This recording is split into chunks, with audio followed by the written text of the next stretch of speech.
L'actu de la semaine auto est un peu délocalisée parce qu'on a la chance d'être chez Veodif, sacré magasin de jouets à Deuxième Strasbourg. bureau, hein. On adore. Première actu, qui va être l'actu de la semaine à mon avis, ça va être la Volvo X30, qu'on n'attendait pas ce niveau de prix, qu'on n'attendait pas ce niveau de qualité. Toi qui deviens Volvoman, ça t'a plu? Un bonbon, restez avec nous. D'autres infos. On a les prix enfin de la 308 électrique. On a les prix de la 2008 électrique qui a deux motorisations. On a aussi peut-être la réponse de Renault aux baisses de prix de Tesla avec une Mégane E-Tech entrée de gamme 4 000 € moins cher et plein d'autres actus notamment chez Porsche. Il y a le feu sur les prix des marchés électriques. Hein. Ouais. Restez Bonne avec émission, nous. on s'abonne. La bise à mamie, le petit commentaire, la petite cloche, tout va bien. Bonne émission. Et à tout de suite.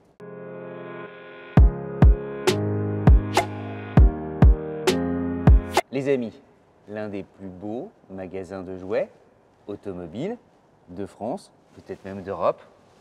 Il y a pire quand même comme lieu de tournage, non? Quel décor. Voilà. On est en direct de chez Veodif à Strasbourg. Pour ceux qui nous suivent, vous savez, c'est un marchand de voitures premium, un garage de voitures premium avec qui on s'entend très bien et qui nous met des jolis bonbons à disposition. Et on va y faire notre émission d'actu. Qu'est-ce que tu vas nous raconter aujourd'hui? Volvo X30. Ouais. Un peu de Porsche Mission X, je ne sais pas si on doit dire Mission X d'ailleurs, ou un autre terme, Mission Croix, je ne sais pas. Et un peu d'économie, mais on aura aussi de ton côté beaucoup de choses. Yes. Allez, Volvo X30, on rentre dans le vif du sujet. Volvo X30, c'est un pan de l'histoire de la marque. Pourquoi? Il va fort. Non, mais parce que Volvo, en réalité, avait atteint la plénitude de son renouveau lancé en fait au début des années 2010, avec une gamme, tu sais, qui dévoilait le XC60, le XC90, le V60, le V90, enfin bref, toute une gamme qui était ultra cohérente. Comment refaire un succès? Comment refaire des tubes? En fait, Volvo est à un tournant. Et à la fin de son cycle. Ils étaient arrivés dans un cycle qui fonctionnait très bien, et là, c'est qui tout double. Est-ce qu'ils arrivent à passer l'étape d'après ou est-ce que ça va être compliqué? Alors, c'est très compliqué. Donc, il faut se renouveler en plus. Non seulement en termes de design, la base, mais aussi énergétiquement, puisqu'il faut devenir 100% électrique. D'ici 2030, toute la gamme doit passer en électrique. On a vu ce qui allait se passer d'ailleurs avec une appétence formidable sur le X90, qui est le remplaçant du XC90. Jean nous l'avait souvent dit, il y a des prises de commande très fortes, une attente très forte. Ils ont déjà tout vendu.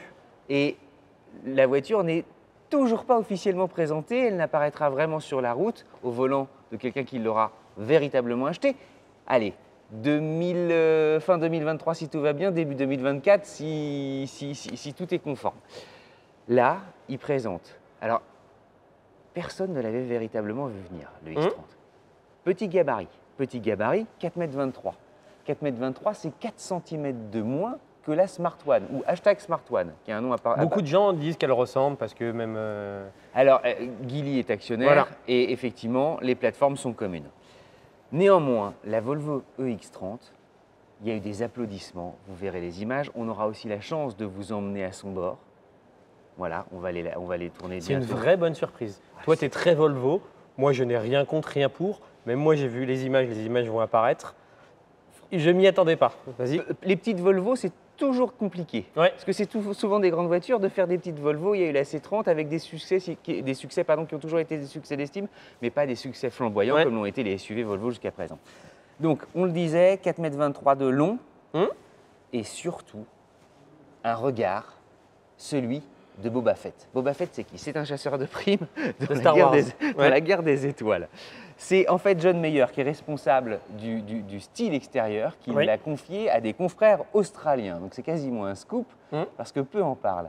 Mais si vous regardez le casque de Boba Fett, vous verrez, on mettra peut-être d'ailleurs des images, il y a ce fameux regard hanté qui était aussi, chez Volvo, le marteau de Thor. Vous savez, parce que voilà, ça date de Mathusalem. Le point intéressant, c'est le prix de cette Volvo EX30.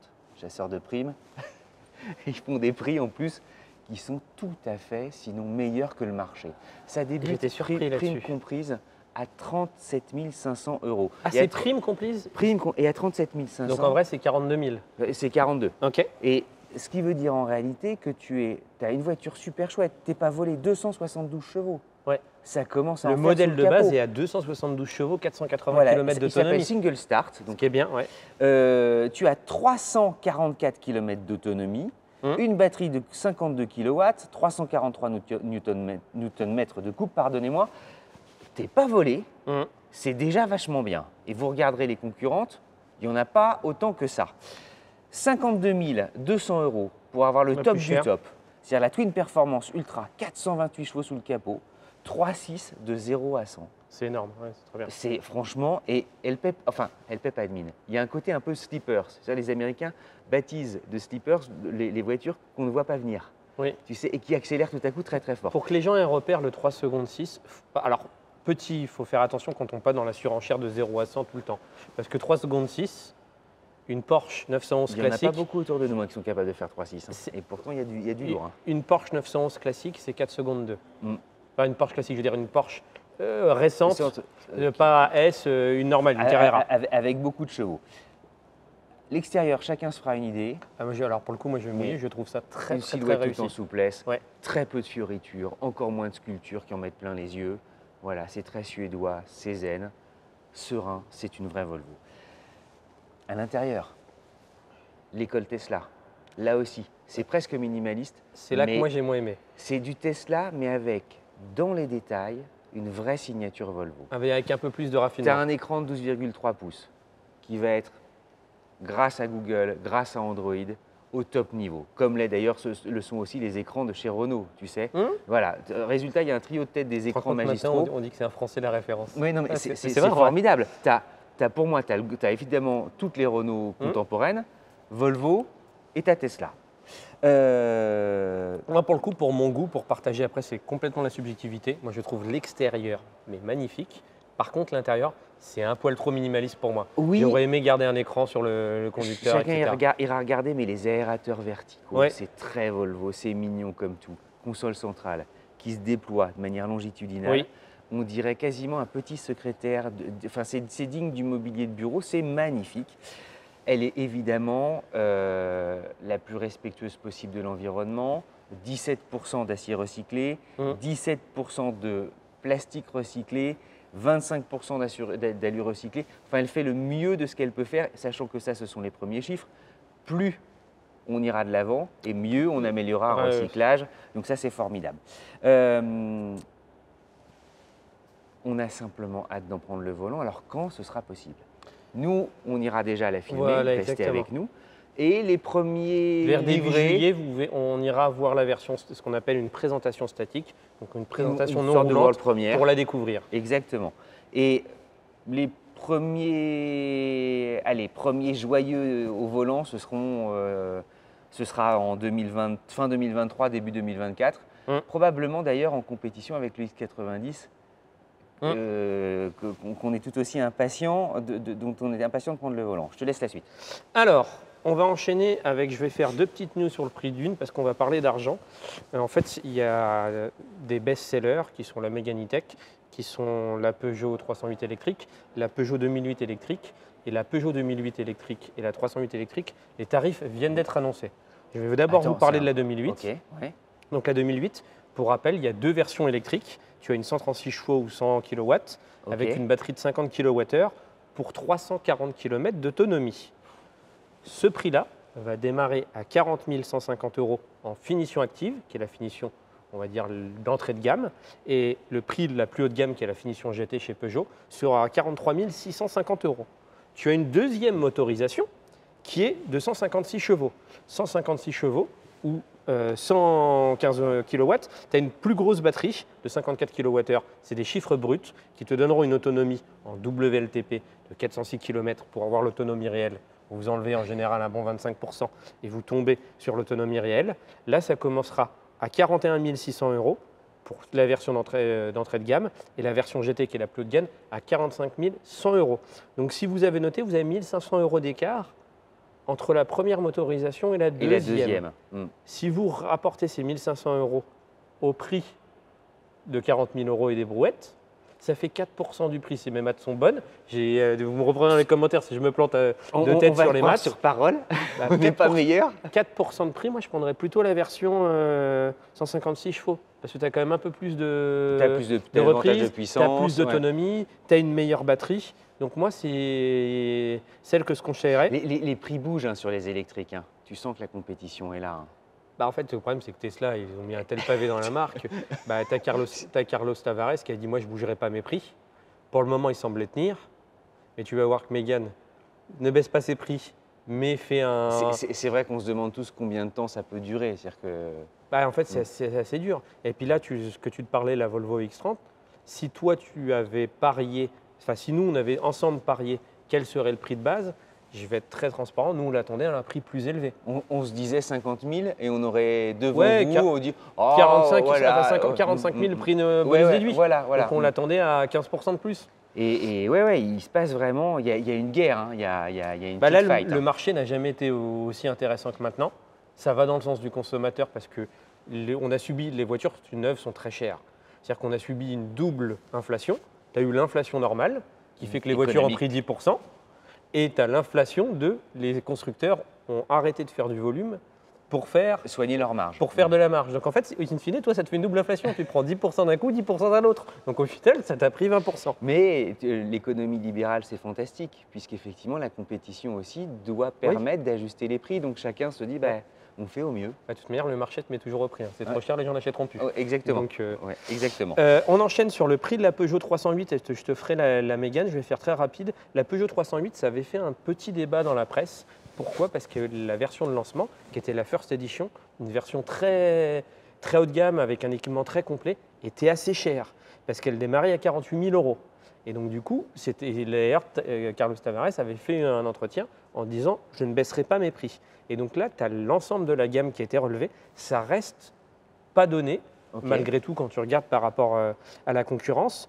Donc la version 156 chevaux, batterie 51 kWh, 413 km d'autonomie. On parle de la version électrique. Hein, voilà, pardon, je parle de la version électrique, qui est sur le papier plutôt pas mal. De série, en plus, tu as un chargeur triphasé de 11 kW, ce que tout le monde ne fait pas forcément de série. Par exemple, sur la 2008, c'est une option. Sur l'Opel Astra, dont vous verrez l'essai vendredi, c'est vrai que de ce point de vue-là, on se pose souvent des questions. On aimerait qu'il n'y ait pas de problème, tu vois, qu'en fait, deux séries, ça y soit. Tout team, tu vois, pour éviter de se poser 15 milliards de… C'est déjà compliqué d'expliquer l'électrique. Si en plus, tu démarres parfois avec des choses techniques qui ne sont pas en série, tu es un client qui n'y connaît rien, c'est moins évident. Et puis pareil, tu as l'option de la pompe à chaleur. Est-ce que tu la prends ou pas? C'est 450 € par exemple sur la 2008. Ça rend la chose compliquée, le parcours d'achat. Pour démocratiser et être pédagogue, je te mets le tout team et comme ça, tu auras le moins de problèmes possible. Les prix, pour en revenir au cœur du sujet, ça démarre à 45 720 € la Peugeot 308 électrique. C'est pas donné pour que les gens aient des repères. Parce que nous, on n'est pas là pour juger du prix, on est là pour juger en fonction de la concurrence. Exactement, et des enjeux et du contexte. La Mégane E-Tech, qui a une plus grosse batterie de 60 kWh, qui a une plus grosse autonomie de 450 km, elle démarre, elle, légèrement en dessous, 44 500 €. Tu vas regarder aussi du côté la modèle Y, la carotte modèle Y, qui est, entre guillemets, sur le papier meilleur surtout. Qui est la star, ouais. Qui est au même prix, à 46 000 €. Le Volvo X30 dont tu viens de parler, même si ce n'est pas tout à fait le même segment. On dira qu'il est un peu plus petit, en tout cas moins long. Ouais, c'est aussi moins cher. Tu démarres à 37. Ouais, ça interroge pour cette 308 qui est une bonne voiture. Deuxième point, c'était, je t'avais dit, la Mégane en fait. Je ne sais pas si tu te rappelles, Mégane, voiture Mégane E-Tech qui se vend assez bien. Tu avais, quand ils l'ont sorti, tu avais une finition entrée de gamme avec une plus petite batterie qui était de 40 kW. Versus les autres batteries, et un plus petit moteur de 130 chevaux, versus les autres batteries à 60.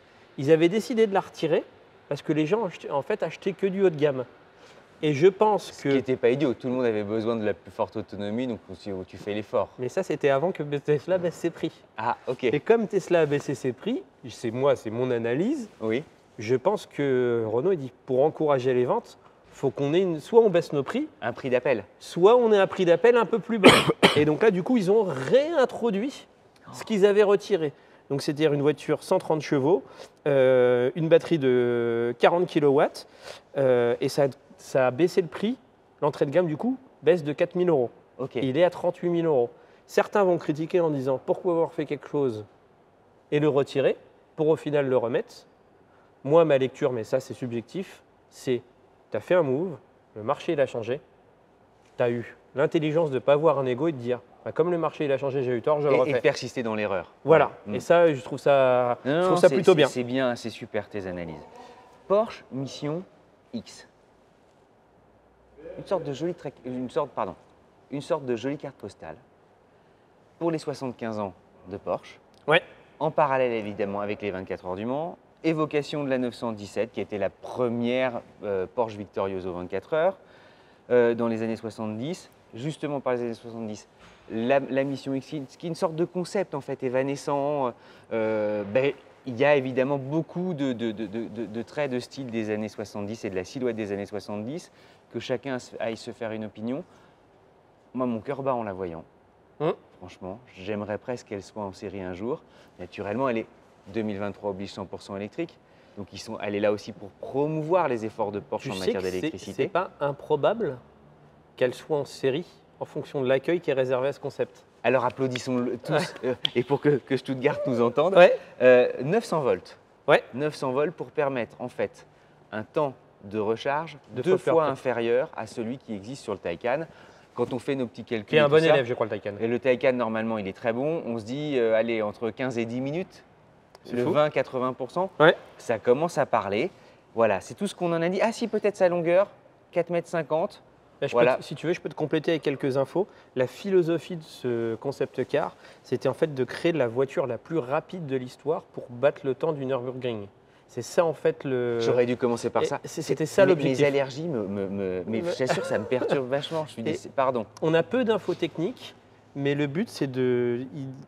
On n'a pas la puissance, mais ils veulent revendiquer un cheval par kilo. Donc si tu tires le trait… Qui était un point de repère des voitures thermiques. C'est censé t'amener à 1500 chevaux. Et ton parallèle aux voitures thermiques est assez intéressant, je m'explique. C'est qu'en fait, ils ont mis les batteries au centre pour avoir la même sensation de conduite moteur central qu'une voiture thermique à moteur central. Et donc du coup, si tu me permets, je vais enchaîner sur une news aussi sur Porsche. C'est passé relativement inaperçu, j'ai l'impression. Porsche a changé son logo.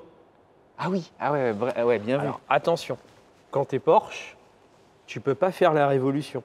Ton but, c'est de changer sans dénaturer. Donc c'est vraiment discret et je trouve qu'ils ont raison.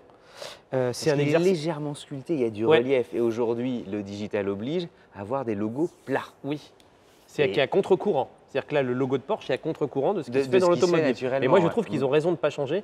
Et je trouve que le changement qu'ils ont fait, qui va paraître minime aux yeux de tout le monde, est une réussite. Le côté sculpté peut être justement très précieux. Parce que le digital, pour une fois, en matière de graphisme, c'est de dire c'est tout plat, tu perds une dimension.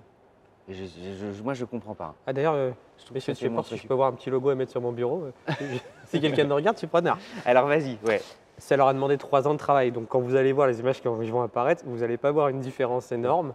Mais en fait, c'est tellement important, c'est tellement risqué pour eux que… Alors, il reste du relief un petit peu. Ils font un pas en avant pour 2 pas en arrière. Pour 2 pas en arrière. Tu nous mets l'eau à la bouche, on a vraiment…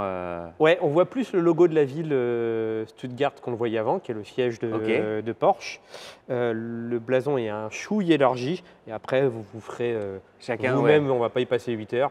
Moi, ça me paraît un changement light, mais ça donne un peu plus d'élégance et c'est plus contemporain que ça l'était avant. Alors quand tu es une marque aussi brillante, c'est toujours compliqué d'aller bouger un logo qui en plus a toujours fonctionné. Oui, c'est une prise de risque. En fait, tu as peu à gagner, beaucoup à perdre. Un truc qui est formidable, pourquoi aller le changer, tu vois? Est-ce que tu as encore une petite news? Il y a… Moi, j'en aurai une dernière après. Et on va choisir une voiture dans le showroom. Économiquement.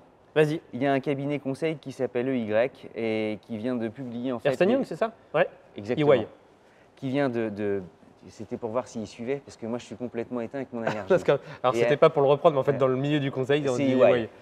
Et non mais parce que moi ça m'amuse à chaque fois. Je me comprends. Mais tu sais, c'est comme l'alpha tonal. Exactement. Mais ça m'amuse.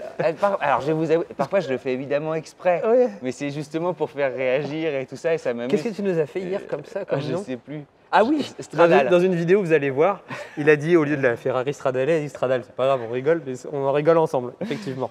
Alors, on y va. Donc, qu'est-ce que je disais? Oui, EY. EY a publié une intéressante étude englobant les 16 premiers constructeurs automobiles internationaux avec leurs résultats sur le premier trimestre 2023.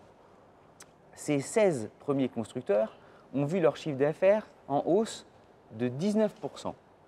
Ce qui est énorme dans un marché premier trimestre 2023, avec un total accumulé de 494 milliards d'euros de CA pour les 16 premiers. En revanche, la croissance des ventes, elle, stagne, voire ralentit, voire baisse chez certains.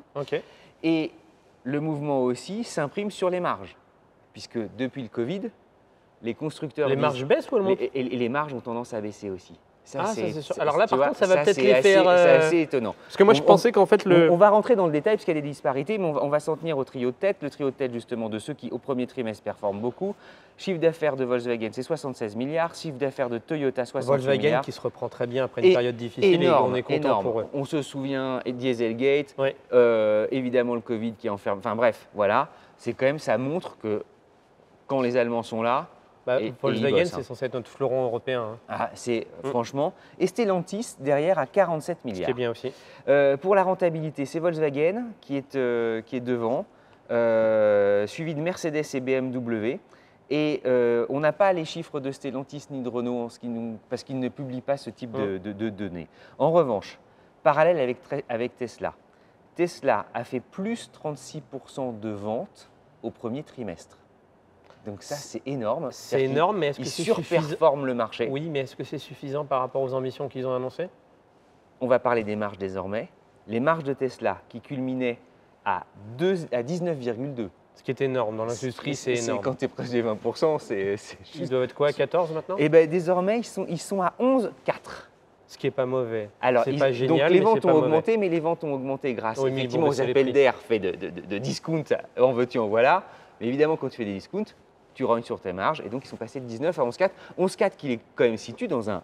Dans le O2, oui, dans le peloton de tête. Ça reste des chiffres très très bons. C'est quand même merveilleux. Pour que les gens aient un repère, je crois que Renault, ça doit être 5 ou 6. C'est exactement ça. Et puis quand tu es à 8, 10, tu te considères comme quelqu'un qui fait bien ses devoirs. Un signe inquiétant, c'est la Chine. Encore? La Chine, dont, alors pour de multiples raisons, notamment justement la pandémie qui persiste, les fermetures d'usines là-bas, et puis surtout en fait une concurrence chinoise interne qui est très forte. Et les Chinois, pragmatiquement, pour pousser leur industrie, vendent de plus en plus, font des voitures de meilleure qualité. Et donc même les Chinois se disent, on va réacheter chinois. Résultat, sur les 16 premiers constructeurs internationaux, il y a moins 22% de baisse de vente sur la Chine. Ça c'est une info très intéressante parce que le paysage est en train de changer. Tu as les marques chinoises qui arrivent chez nous, donc elles viennent prendre des parts de marché à nos marques européennes. Et en même temps, tu as le marché chinois qui est en train de se mettre une forme de protectionnisme pour encourager fortement les marques domestiques aux dépens de nos marques européennes. Et donc du coup, tu as le double effet qui se coule. Chez toi, tu vends moins parce que tu as la concurrence de la Chine. Et chez eux, tu vends moins parce qu'ils se protègent. C'est notre fameux libre-échange, mais à deux vitesses, un peu que dans un sens. Donc ça, voilà, évidemment, ça pénalise. Nous, le marché chinois, c'est considérable. Le volume, c'est des millions et des millions de voitures par an. Quand tu es exclu de ce magasin-là, tu te dis, zut, je vais perdre quand même des ventes. Donc, dernière petite news, mais je vais faire très vite. Mitsubishi, après plus de 10 ans d'absence sur les petites citadines, avec, tu sais, ils avaient la Colt, qui est un modèle iconique qui était sorti en 62 chez eux, qui avait fait plus d'1 million de ventes. Quasi l'équivalent de la Civic. Grosso modo, une petite news pour faire plaisir à David qu'on embrasse. Salut David. Ils ressortent la Mitsubishi Colt qui, soyons très honnêtes, est une Renault 5, une Clio 5 restylée look-alike. Donc par contre, ils sont partis de la version restylée. Ça ressemble très fortement. Mais tant mieux pour eux. C'est impressionnant d'ailleurs d'être… Alors il y a aussi l'alliance, il y a Mitsubishi, il y avait des liens ça vient de ça. Et des liens anciens qui les unissent. Ils ne partent pas de la Clio 5, ils partent de la Clio 5 restylée. Donc déjà, c'est pas si mal. Donc c'est-à-dire que tu auras Android, Apple CarPlay, etc. en sans fil. On n'a pas d'infos sur le prix, donc mine de rien, c'est le prix qui va dire est-ce que c'est intéressant de prendre une Mitsubishi plutôt qu'une Clio. Par contre, tu as un argument qui peut t'aider aussi à pencher peut-être pour une Mitsubishi plutôt qu'une Clio, c'est que je crois qu'ils jouent énormément sur la garantie. Je crois que de base, elle soit garantie 5 ans ou 100 000 km, là où la Clio est sans doute garantie que 2 ans. En fait, ça nous étonne si on réagit en tant que Français de se dire pourquoi ils nous mettent un clone. En gros, je vais très vite. Quand tu vois pourquoi ils nous mettent un clone, c'est… Mais les objectifs de vente ne sont pas les mêmes. Alors, les objectifs ne sont pas les mêmes, mais surtout Mitsubishi va aller chercher des clients dans des pays où il n'y a pas Renault. L'image de marque Renault, en fait, est moins importante que celle de Mitsubishi. Et comme ça, tu vends ta voiture et ta plateforme, tu sais, avec beaucoup plus de chances. Donc, évitons notre regard auto-centré qui, de toute façon, quand tu es auto-centré, tu regardes pas bien le contexte, tu déconnes un peu, tu vrilles. Mais en revanche, Mitsubishi a des chances, effectivement, de faire des ventes sur des marchés où Renault est moins bien positionné. C'est tout. Par exemple, si tu prends nous, ce qui nous intéresse, c'est plutôt le marché français. Je pense que ce que Mitsubishi va essayer de faire en France, c'est de dire, moi, la voiture, elle est soit au même prix, soit un peu moins chère. Ils vont être intelligents. Mais par contre, je te mets une garantie 5 ans. Et je te la garantis 100 000 km. Et leur but, c'est de dire, s'il y a 20 Clio vendus en France, si on en glisse une Mitsu, de temps en temps, on est content. David, tu m'engueuleras si je dis des conneries, mais c'est mon analyse. C'est toujours une de plus. Et pour tout le monde, tout va bien. C'est mon analyse. On se fait notre petit… Eh ben, on y va. On va choisir nos voitures. Ça va me débroncher les bronches. Allez. Enfin, je me comprends. Petite tradition qu'on va faire chez Vodif, magasin de jouets. Regarde ce qu'il y a autour de nous. On va chacun choisir une voiture. Grinardo, c'est beau. On aurait pu prendre cette Audi RS6 Grinardo. Georges n'aurait pas fait mieux, je pense. On aurait pu prendre cette 911, 991 phase 2, je pense, en Targa GTS. Qui t'aurait plu? La Ferrari était vendue depuis qu'on l'a essayé.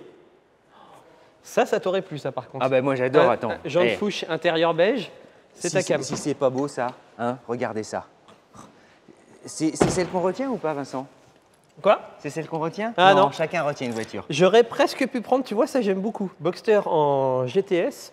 Je ne sais pas si c'est un 718 980. C'est un 718. Très joli. Tu as le même en version T. Ouais. Tu sais, allégé.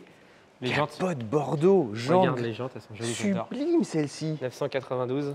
Donc dis-nous ce que tu vas prendre. Donc là, on rentre en terre Audi. On voit après, beaucoup de la terre Porsche. Chez Vodif. Chez Vodif, on voit beaucoup de Porsche. Chez Vodif, pardon. On voit beaucoup de Porsche chez Vodif. Mais il y a aussi des Audi. Ouais. Et tu sais qu'ils ont vendu plein de trucs parce que là, il n'y a plus les voitures qu'on avait vues au début. Pour que vous vous rendiez compte, on vient une fois par mois. Ouais. C'est un peu nos bureaux délocalisés à Strasbourg. Ouais. À chaque fois, ça change. Je prendrais bien des bureaux là si on habitait là. Je négocierais qu'on ait un bureau. Absolument formidable. Il y a aussi, donc je disais, des Audi. Ouais. RS6, S6, RS4 ici. C'est pas mal ça. Mais l'Audi des Audi. Et je ne le dis pas pour faire Qu'est-ce que tu vas prendre des effets. Je vais t'amener à bord de celle que j'ai toujours adorée. A4 Allroad. Bleu foncé. Exactement ma couleur. Le chrome, en veux-tu, en voilà. Jusqu'aux barres de toit.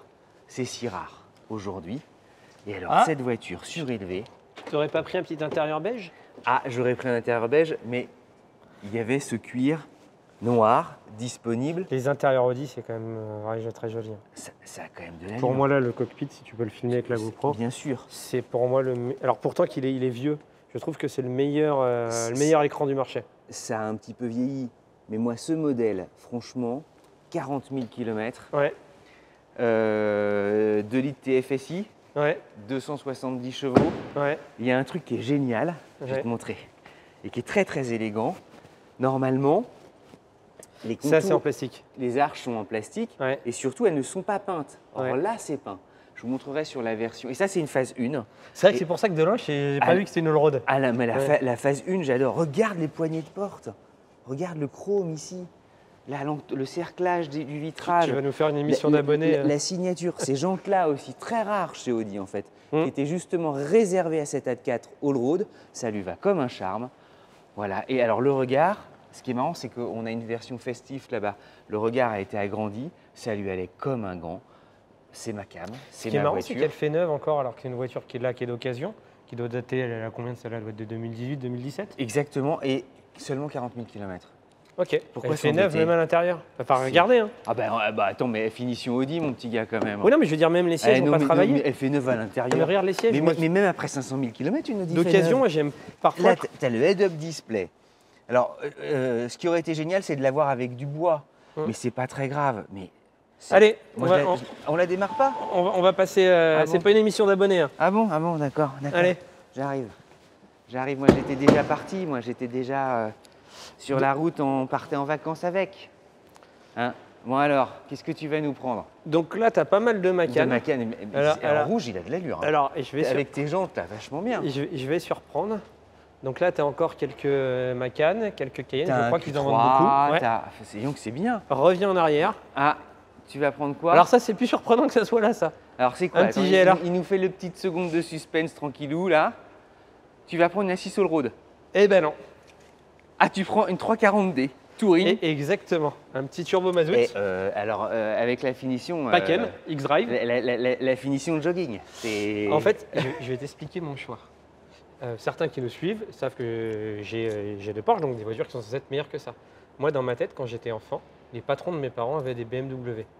Et donc moi, quand je conduis une BMW, j'ai l'impression que c'est la réussite maximale. Alors qu'en vrai, je conduis des Porsche. Et surtout, pourquoi j'ai pris celle-là?